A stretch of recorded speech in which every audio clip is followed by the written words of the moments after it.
आपलं भाग्य आणि वैभवाची कवाड उघडण्यासाठी आपल्याकडे एक वस्तू असते, ते म्हणजे चाव्या। आपल्याकडे अनेक प्रकारच्या चाव्या असतात। घराची चावी असते, दरवाजाची चावी असते, तिजोरीची चावी असते। मग या चाव्या कुठे ठेवायच्या? तर या चाव्या सहज तुम्हाला सापडतील अशाच ठिकाणी ठेवायच्या, पण कोणालाही दिसू नयेत अशा ठेवायच्या। जनरली पश्चिम किंवा वायव्य दिशेला या चाव्या ठेवल्या तरी चालतात, पण तिजोरीची चावी मात्र तुम्ही नैऋत्येला ठेवायची। चावी देवघरात ठेवायची नाही।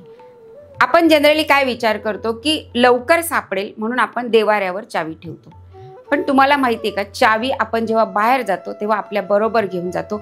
बाहेर गेल्यानंतर अनेक ठिकाणी त्या चावीला वेगवेगळ्या प्रकारचा स्पर्श होत असतो, वेगवेगळी एनर्जी त्या चावीमध्ये जात असते। ही सगळी तिथली नेगेटिव्ह एनर्जी, जी नकारात्मक ऊर्जा ती चावी घेऊन येत असते, आणि ही चावी जर आपण देवघरात ठेवली तर ही ऊर्जा आल्यानंतर आपल्या घरातली चांगली ऊर्जा डिस्टर्ब होते। अतिशय चांगलं स्टँड लाकडाचं, त्याला व्यवस्थित लावलेल्या चाव्या म्हणून आपण हॉलमध्ये ठेवतो, पण तसं नाही करायचं, कारण येणारा प्रत्येक व्यक्ती निदान स्टँड चांगलं आहे म्हणून तरी ते त्या चाव्यांकडे बघतं आणि त्यांची नजर त्या चाव्यांवर पडते आणि आपल्या चाव्यांना नजर लागते। तर चावी वायव्य दिसेला, कोणाला न दिसेल अशा ठिकाणी ठेवायचे। चावी हा प्रकार लक्ष्मीचा कारक असल्यामुळे तिची व्यवस्थित काळजी घ्या आणि व्यवस्थित ठिकाणी तिला ठेवा।